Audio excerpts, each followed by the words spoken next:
The Atlanta Falcons just can't get right. And we're going to talk about it. But before we get started, I want to tell you guys to hit that subscribe button, like, comment, and share. And tell a friend, and tell a friend, and tell a friend to support my channel.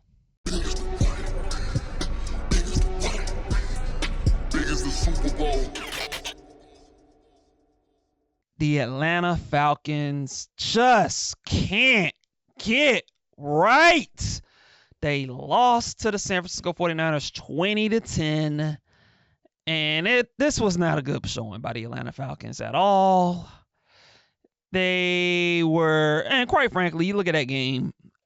I don't think that game was as close as the score indicated, at least in my opinion. Like, look, the Falcons had their opportunities, but I'm gonna be honest. After like the second quarter, I never in my head, ever thought the Atlanta Falcons were going to win that game. Ever. I never thought the Atlanta Falcons were going to win that game. I thought the San Francisco 49ers offensively, they were able to run the football at will.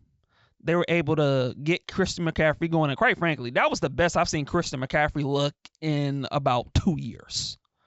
Like, Christian McCaffrey had a field day against the Atlanta Falcons. Not just running the ball, but catching the ball. He was doing his Bijan Robinson impersonation.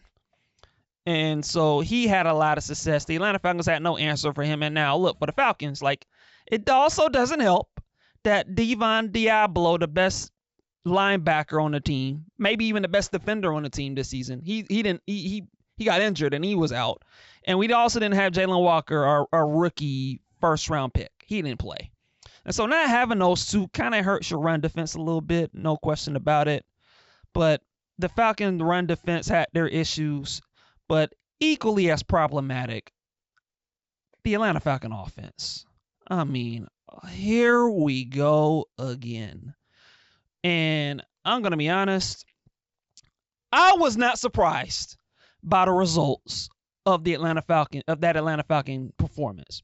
I was not surprised because all I heard all last week was that, the San Francisco 49ers, Fred Warner, their heart and soul linebacker, out for the season with an injured ankle. He's out for the year.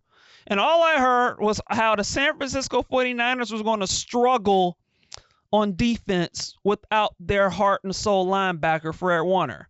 And the Atlanta Falcons were going to have a field day.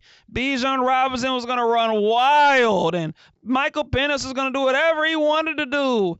You know, what are the Niners going to do? How they're going to stop the Falcons offense? How they're going to stop us? Like, that's all I heard all last week. But I knew better. I knew better than to trust these Atlanta Falcons, because I said this 3 weeks ago, or 4, after the Falcons lost to the Panthers 30-0. I wanted to see some consistency. And I was on record, and I stated that I wanted to see the Atlanta Falcons put together 3 straight good performances before I could put my trust into these Atlanta Falcons. And lo and behold, the end look. They look good against the Washington Commanders in week 1. After they lost to the Panthers, the Falcons put up 34 points. Michael Penix looked good. Bijan was doing his thing. Cool.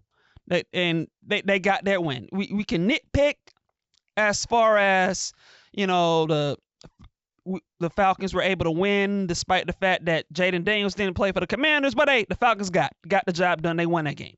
And then they had their bye, and then they came out of their bye, and they looked really good against the Buffalo Bills. They did a number on Josh Allen. They held him in check. The Bills only scored 14 points. Bijan Robinson had a career day. Drake London was doing his thing. Michael Penix was efficient. Falcons put up 24 points. The Falcons on prime time was able to do their thing against the Bills, 24-14. And hey, the Mercedes-Benz Stadium was hyped. They were just getting up through there. Playing that music and getting crunk and all that stuff, man. It was beautiful to see. We were just hyped up about the Falcons, like, oh, this team might be on to something. That was the narrative. But like I said, I knew better, because you're going on the road against the Niners, and this was the test for the Falcons. This is what you wanted to find out. Like, what was this team made of? Could they go on a road against a pretty good team and take care of business and showcase some consistency that I've been begging for this team to showcase? And they didn't do it. They failed. They failed the test. And this is who the Atlanta Falcons are.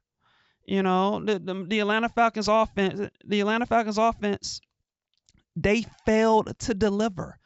They were held to 10 points by the San Francisco 49ers. And you look at the results of this season so far, the Atlanta Falcons are 3-3. In their 3 wins, the Atlanta Falcons are averaging 26 points a game. They had 34 points against the Commanders. They had 24 points against the Bills, and they had 22 against the Vikings. 26 points a game for the Atlanta Falcons in their 3 wins. You know what they're averaging in their 3 losses? 10. That's right. 10 points a game for the Atlanta Falcons in their 10 losses. In their 3 losses. They were held scoreless against the Panthers. They had 20 points against the Tampa Bay Buccaneers in week 1. And they were held to 10 points against the Niners. They're averaging 10 points a game in their 3 losses. Like I said, we talk about the lack of consistency. The Atlanta Falcons are just they're the ultimate definition of inconsistency, especially on the offensive side of the ball, because there is none of it when it comes to the Atlanta Falcons. And equally as problematic when it comes to the Atlanta Falcons is Zach Robinson. I cannot tell you guys how nauseating and how frustrating it is that this dude. Sometimes I'm watching the Falcons on offense, and I don't know what we're doing. It's a perfect example. 4th down, game on the line. On 3rd down, you run a toss sweep to Bijan Robinson. No gain. Stop. I get it. But on 4th down, you take your best offensive weapon out of the game? Out of the game. He's on the sideline. Biggest play of the game. 4th and 1. Bijan Robinson is nowhere to be found. And instead, you're in shotgun. Bijan Robinson out on the field, and you run this pass play to Drake London, and it gets nearly picked off on 4th and 1, and it looked like the DB knew what he was doing because he saw the play, and it's turnover on downs. And so you run that play. Like, seriously, how is Bijan Robinson not on the floor? How? I'm sorry. I'm pretty ticked off. But how was Bijan Robinson not on the field? He's your best weapon, your best offensive player, and he's not on the field? I don't get it.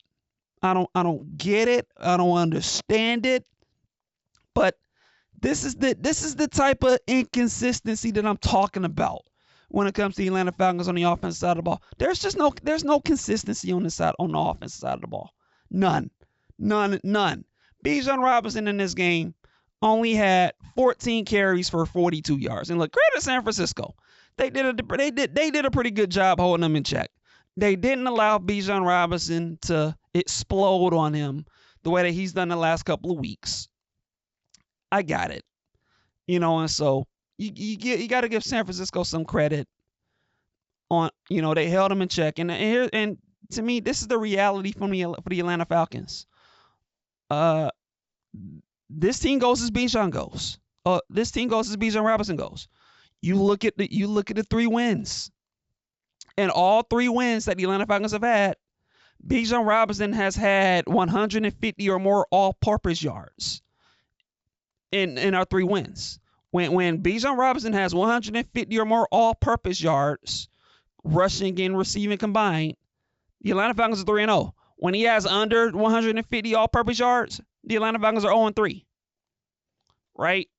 And yesterday against the Niners, Bijan Robinson didn't really explode. And that's just kind of what it is when it comes to the Atlanta Falcons on offense. Like the Atlanta Falcons on offense, that they're kind of Bijan Robinson or bust on the offensive side of the ball. Like when Bijan Robinson's not exploding and he ain't looking like Superman, the Atlanta Falcons offense can be neutralized. That's just kind of where it is right now. That's just kind of where we're built. I think a weakness on this team on the offensive side of the ball is I just don't think we have a lot of speed at the wide receiver position. Drake London, I think, is a very good receiver, but he's a possession receiver. He's not a guy that's going to beat you deep. And Kyle Pitts has improved. Kyle Pitts had a good game. You know, I like what I saw to Kyle Pitts, but he's a tight end, and tight ends can only do so much. We don't have a lot of vertical pop. And I know Darnell Mooney was, in some ways, was supposed to provide that. And he had his little moments here or there, but if we're going to be honest about Darnell Mooney, he's kind of been a disappointment this season. You know, even in that game, like there was a situation where Darnell Mooney caught a 22-yard pass, and he should have went out of bounds. But instead, he decided to get more yards, and he stayed in bounds, and the clock kept running.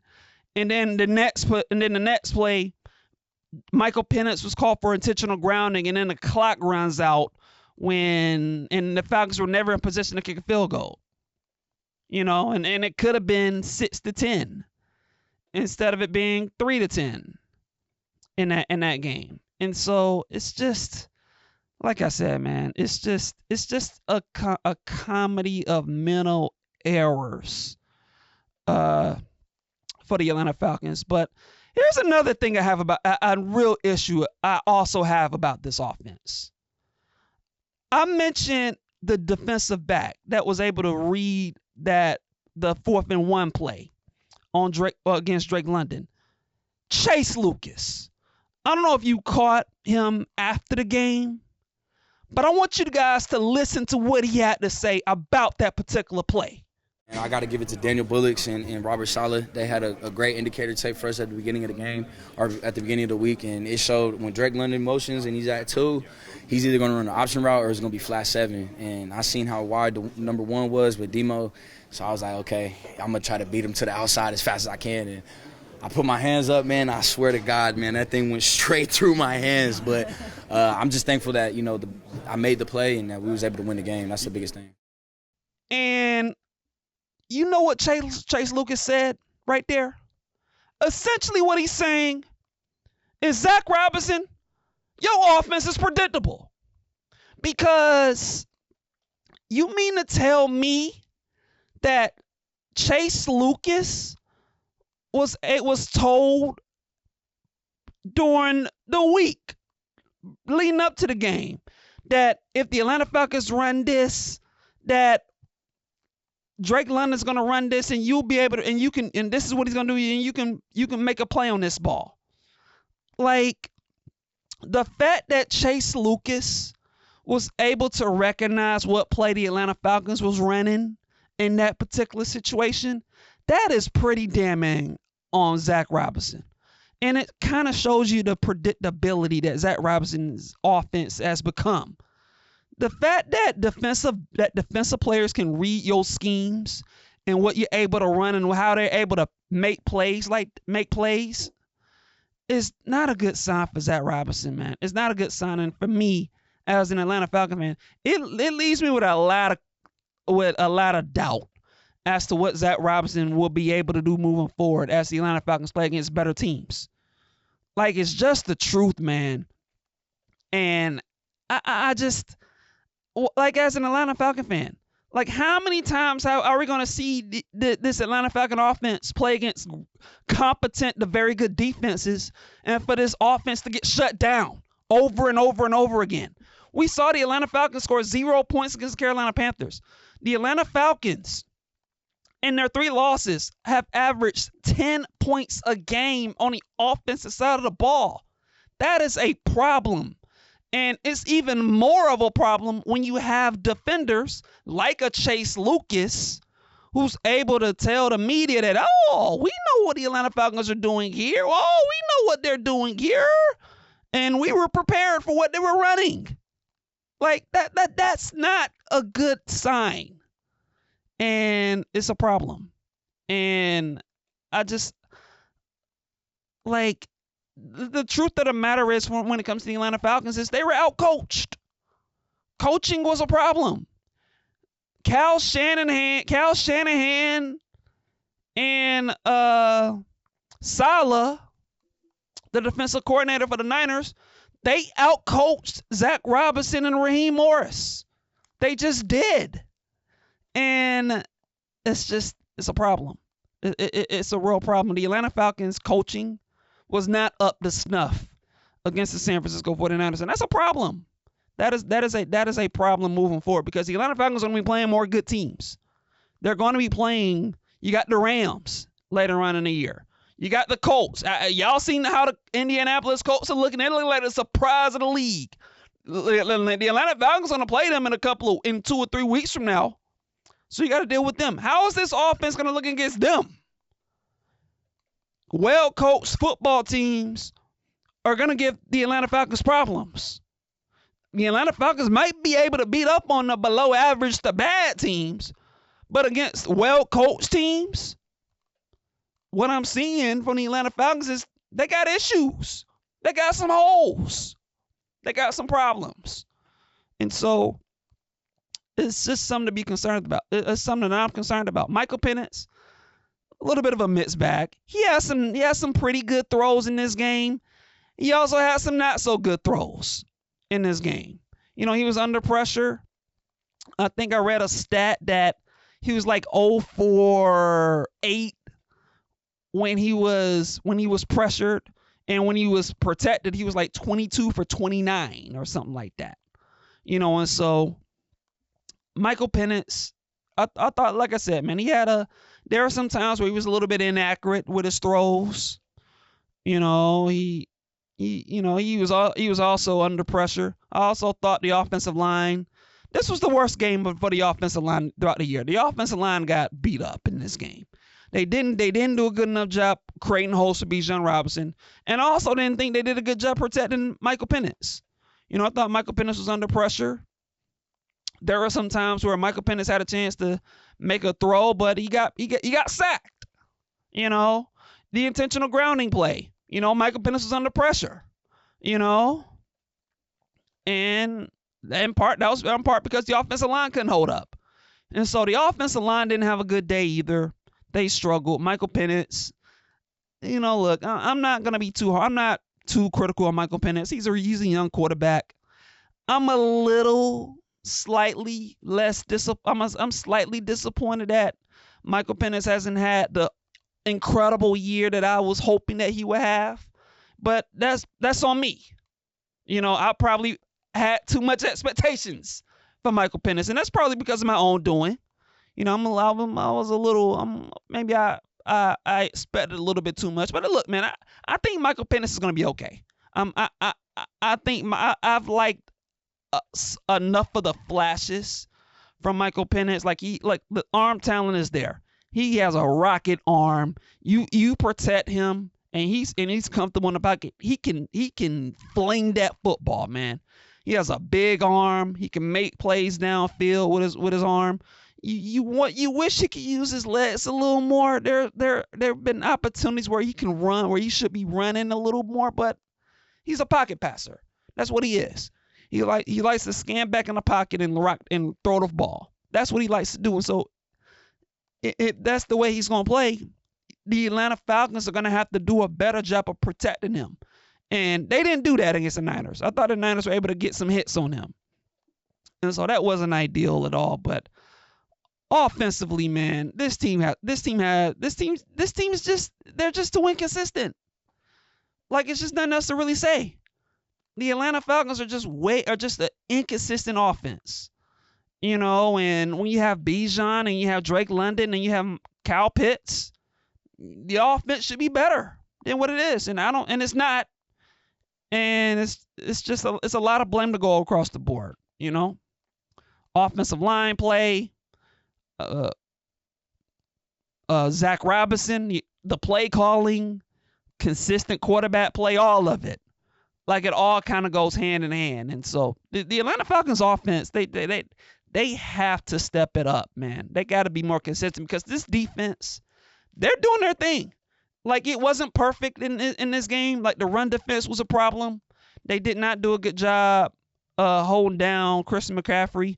It also didn't help that Devon Diablo and Jalen Walker didn't play, and that obviously hurts your run defense when you don't have those two. Especially Devon Diablo, he's probably the best defensive player on the team. At least he's been that this season. So losing him is rough. So it might be a little rough at it if the injury that he suffered is really serious. And so that also doesn't help. But all things considered, man, the defense has done their thing this year. The defense has exceeded my expectations. The Falcons they've done a pretty decent job of getting some quality defensive players the last year and a half on the front seven. And it's starting to showcase himself. Like Jeff Ulbrich, I got to give the man credit, man. Like this defense is flying around the football and they're making plays. And so all credit to Jeff Ulbrich for getting that defensive side of the ball humming at a high level. And so the defense, I'm not too I'm pleased with what I'm seeing on that side of the ball.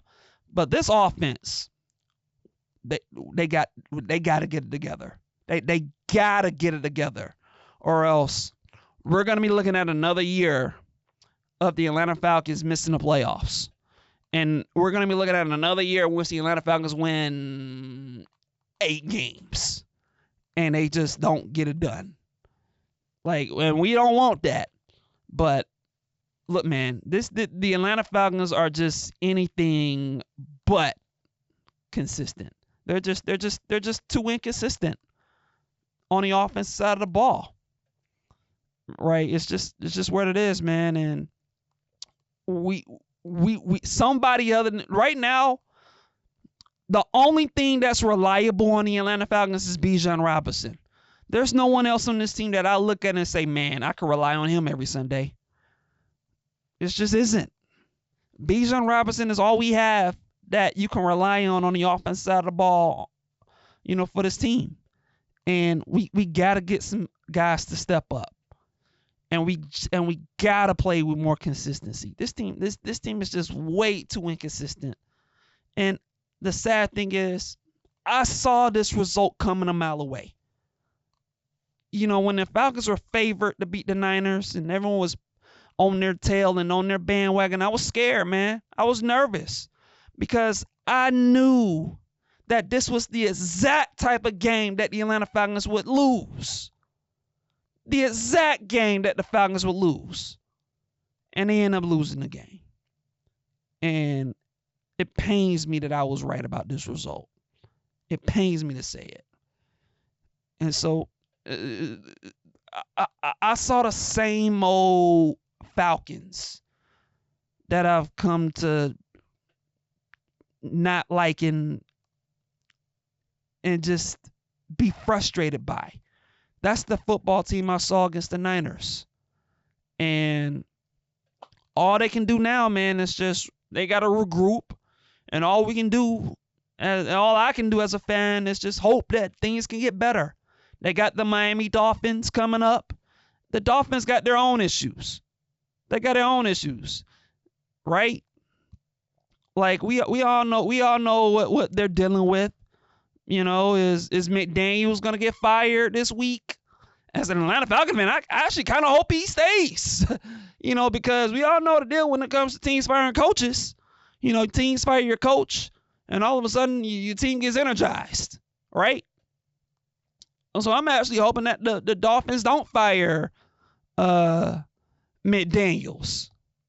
And so, and Tua, is he going to get benched? Yeah, he was awful against the Cleveland Browns the other night. And so, what's going to happen with him? And so the Dolphins got a lot of issues. And let's see if the Atlanta Falcons can take advantage of their issues.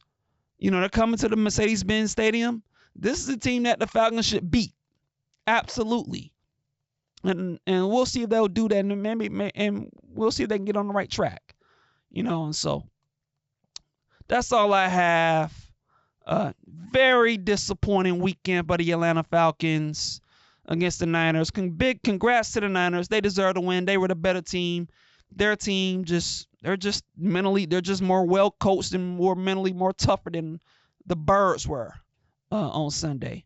And so big ups to the Niners. They won that game. They deserve to win. And all the Atlanta Falcons can do now is just they got to regroup and look forward to San Francisco. And let's see what happens moving forward and see if this team can get back on the right track.